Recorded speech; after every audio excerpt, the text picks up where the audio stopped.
So this is Lightning Bliss's channel? Yeah, so let me make a few things clear. Do not call Blissy the 4-letter C word. This your cousin you told me about? Yeah, this is Kevin. Kevin, this is Lightning Bliss. And if you don't mind me saying, I think you're really cute.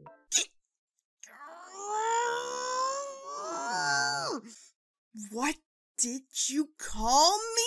Could have sworn I said not to call Blissy the 4-letter C word. I thought you meant the other one, you know, C-U-N. You don't call anyone that word. You are a cunt. I don't find this content fun. I find it degrading to others as an excuse to make content. You want to really analyze people's work, you can do so without using such language or belittling statements. And I kindly ask with all the respect, do not call me babes, I have a name.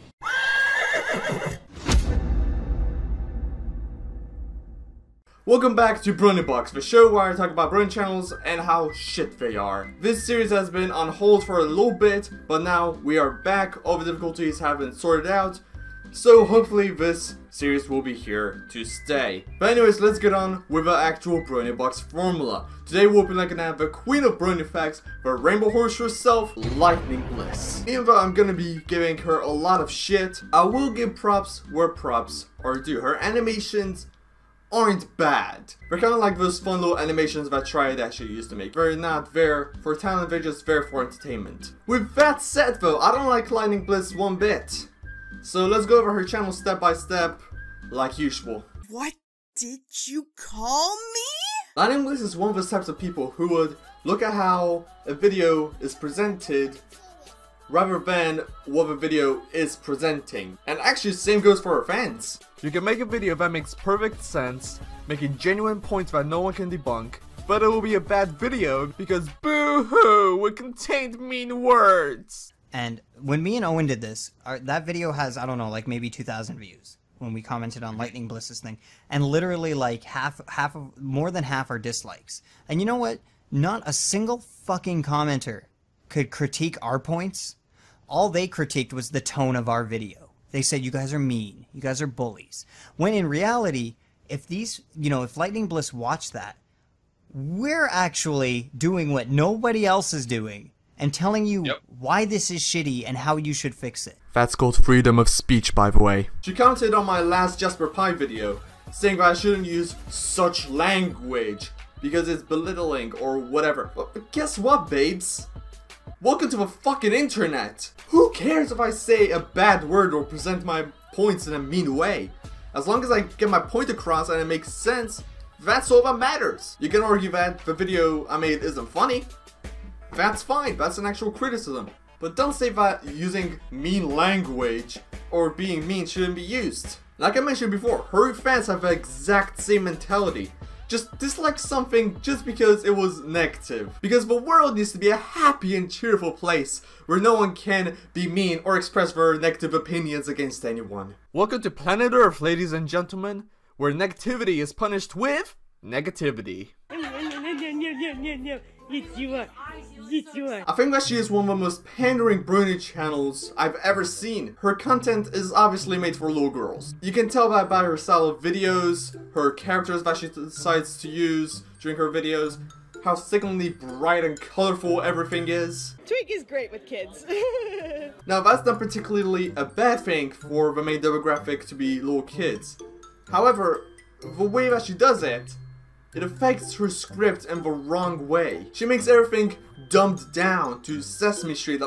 Actually, no. Sesame Street actually has clever humor, clever characters. Lightning Bliss just uses the most obvious and mind-numbingly stupidest jokes ever. Which leads to the question, why you are all here. How do I become a Brony reviewer? You just get on with it. Jesus fucking Christ, what on earth? Thank you, Twink. Pause. Why is this person trying to be funny? This person is not funny. Like, My Little Pony is targeted towards little girls, but they have jokes that even adults can enjoy. Like, I don't find her videos funny at all. Like, she makes jokes that only, like, the smallest little girls can enjoy. If she's trying to have a wide demographic and make her content be also enjoyed by teenagers and adults, then I think we can all agree that her jokes won't be entertaining to them. Aren't I clever? I can understand making a video to help someone who is in a serious situation. The keyframe and last narrator videos coming to mind. YouTubers make these videos to give their fan base a way of helping those people in need. I'm totally fine with those types of videos. It's helping people, it's being nice. I don't think anyone can really argue against them. And Lightning Bliss made a couple of those videos in the past too. Because she's such a sweetheart, isn't she? Hey guys, do you think this is cool?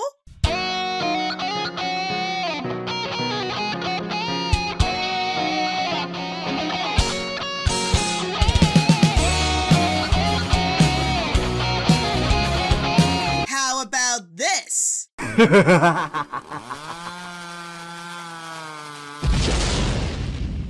Or what about this? I'm beating up myself.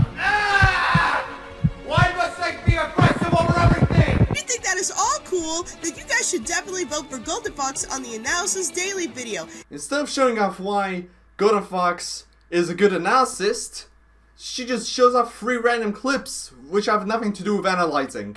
Yep, vote for Golden Fox in an analysis competition because he made an animation about him falling off a cloud. Nothing makes me want to vote for something more than a joke that I don't understand since I don't know the context behind it. That definitely makes me want to vote.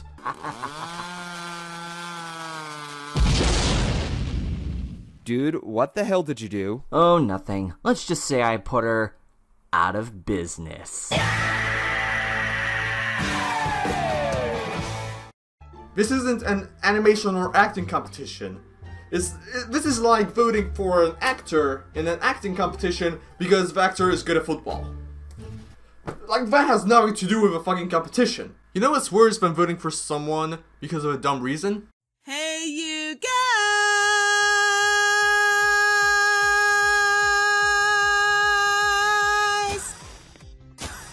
Do I have your attention now? Damn, could you have possibly started off your video in a more annoying way? Now that I do, let me give you a cookie. Now I want you to eat the cookie. Now that you're eating the cookie, I want y'all to take a little bit of time to listen to what I have to say. I like how she needs to give fake digital cookies to her fans for them to watch her garbage videos. Please watch my videos, please! I'll give you cookies! Please love me, I'm so fucking lonely. However, it has been brought to my attention that one of my friends may not be able to attend. And I haven't even met him in person yet. Voice of reason.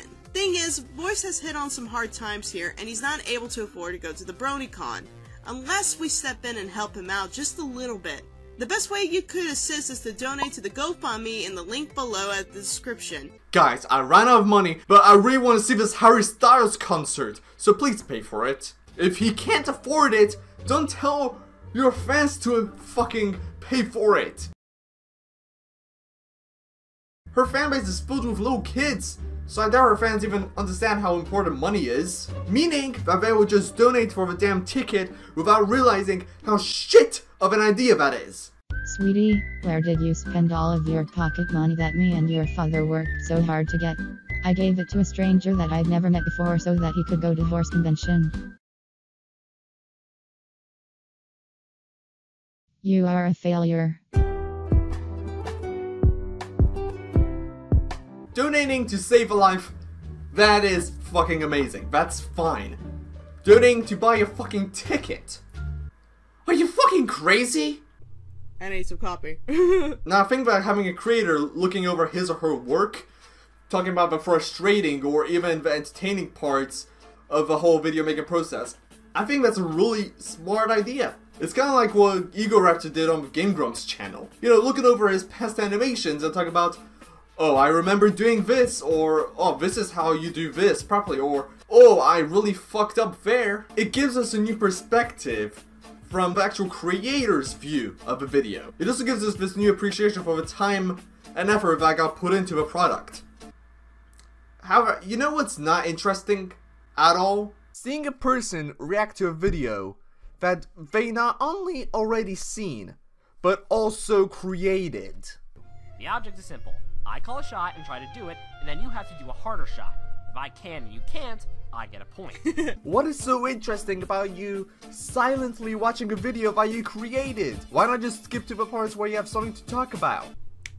This is dumber than a typical reaction video, cause she's reacting to a full video that she created. Like, he's spreading it to everyone, we share everything, even my husband back there is sick. Shut the fuck up, bitch. I am trying to no scope, bitches. 420 blaze it LMAO, get wrecked, noob. When you make a review of a My Little Pony episode, we don't have to watch your fucking reaction to the episode before you review it. So why is it so necessary here? Excuse me. Dude, are you gonna edit your video? No, what do I look fucking gay? 1, go. Sometimes you just need a little less. Okay. Like, if you don't have anything interesting to say about the whole video making process, why make the fucking video? If you don't have anything interesting to say about it, why make the video in the first place? They're going to fight this bad guy. What's Twilight doing? No.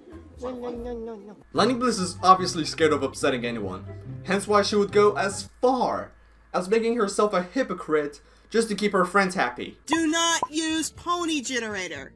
Just don't. Please don't. A side profile with a random movements of the hooves or poor facial expressions or even the slight turning of a head is not entertaining to the eye. It is boring and undynamic. Just don't do it! There are exceptions like with Canned Cream, but he is the only exception here, considering he keeps his viewers focused with his well thought out scripting and video content. Yes, do not use Pony Creator. It is bad. Unless you're my friend, in which case go for it. I like how she needs to come up with a dumb excuse for her to justify herself. He's the only exception to this rule, because he does this one thing that has nothing to do with using a Pony Creator OC. Listen, babes. You're able to disagree with something that your friends do. That's kinda like, you know, treating them like a normal human being. Don't be scared to disagree with your friends. That's just being fake. Which brings us to the OC design itself. Check out the color wheel and play with colors that match and are not too strong on the eyes and roll with it from there. Solid blacks or whites are not soft on the eyes, so bear that in mind when choosing your colors. Do not choose an alicorn OC. Remember kids, never use an alicorn OC which has strong white and black colors. They are bad. Your OC has the strongest white and black colors I've ever seen on a fucking horse. Like 80% of her OC is a strong white, 10% of her OC is a strong black, and the last 10% are other strong colors. Also, what the fuck are those things on her hooves? They look like toenails. Like really rotten toenails. Also, Lightning Bliss has this running gag where she's this overly cute character. I think you're really cute. But what I find the most funny is that this overly cute character actually looks like this in real life. In fact, I think that this comment perfectly states what I'm thinking. What a fucking savage.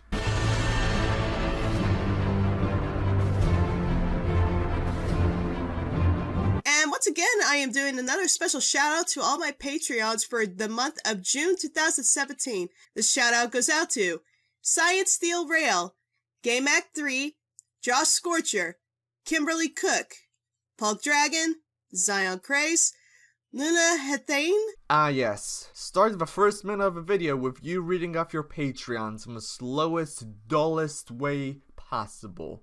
That's surely a way to entice your viewer to watch your video. What perplexes me even more is that she even put this list at the end of the video. Why do you have to start off this video with some boring reading? The episode tends to fall under the cliche Christmas Carol arc that I've seen one too many times along with other complaints. Now this review mainly focuses on one criticism about the episode, which is that the episode uses the storyline that has been done to death. They added absolutely nothing new to the storyline.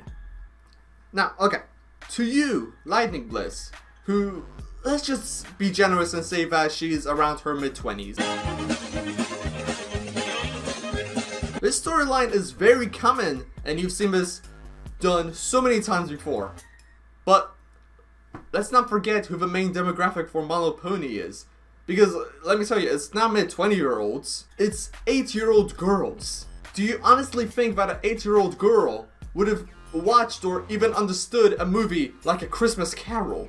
Like, for example, right, when I was a little kid, I didn't even understand what was going on in Disney movies. I never even seen A Christmas Carol. So do you really expect for an 8-year-old kid at this day and age to have seen The Christmas Carol? Having this storyline be a My Little Pony means that the storyline would have been much easier to follow, it would have been much simpler, and it would have been told by characters that the little girls enjoy, meaning that it will be more entertaining to them. There's something about TV shows which make them easier to understand if they're told by cartoon characters compared to if they were told by human characters. I mean, having the storyline be a My Little Pony would allow the 8-year-old girl who has most likely never seen any of the movies before to experience the story and learn the moral. You, Lightning Bliss, have seen the movies, but the main demographic that you clearly forgot about have most likely never seen the movies or been unable to understand them. And here is where the episode flops for me. This is a story that has been told time and time again, with very little changes to the tale. Oh yeah? They added nothing different to the story? Well, I guess I forgot about the parts of the story where Scrooge tries to literally erase Christmas from existence. Oh wait, that's something different and new that they added into the story. Also, compared to the original movies, all the spirits act totally different. Like, have you even been paying attention to the episode? While it was nice to see Starlight take on a villainous-like role once again, I had hoped to at least see some newer characters to interpret the story, not the main 6 or Starlight in general. Well, it's actually the same thing that they did in the past Christmas episode, Heartswarming Eve. Firstly, it makes the episode more enjoyable to watch. And secondly, well, Lightning Bliss didn't really say why it was a bad thing that they used the main 6 to tell the story. So let's pretend that the story has been told by absolutely new characters, and the main 6 were barely in the episode. Well, what the fuck does that even change? Her argument still stands. They apparently didn't add anything new into the storyline, in her eyes anyways. Just because they have new characters on the episode doesn't mean that the actual story would have been different. And by the way, why the fuck does she have those flight goggles as glasses? Goggles are used to protect eyes from hazards, not to enhance reading, you freaking moron. And that's all I have to say on this episode, everybody. Feel free to link, comment, or subscribe. I love the way she fumbled over that line. Subscribe. Subscribe. I appreciate any support. Keep an eye out for those rainbows. They will make you smile. So that review was a whopping 6 minutes long.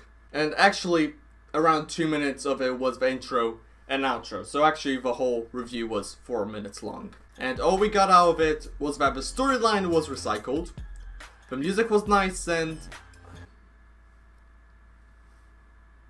that's about it.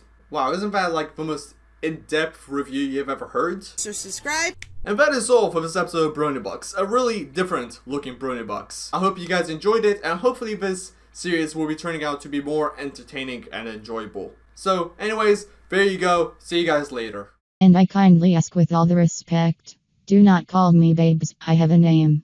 Oh, sorry. Cunt.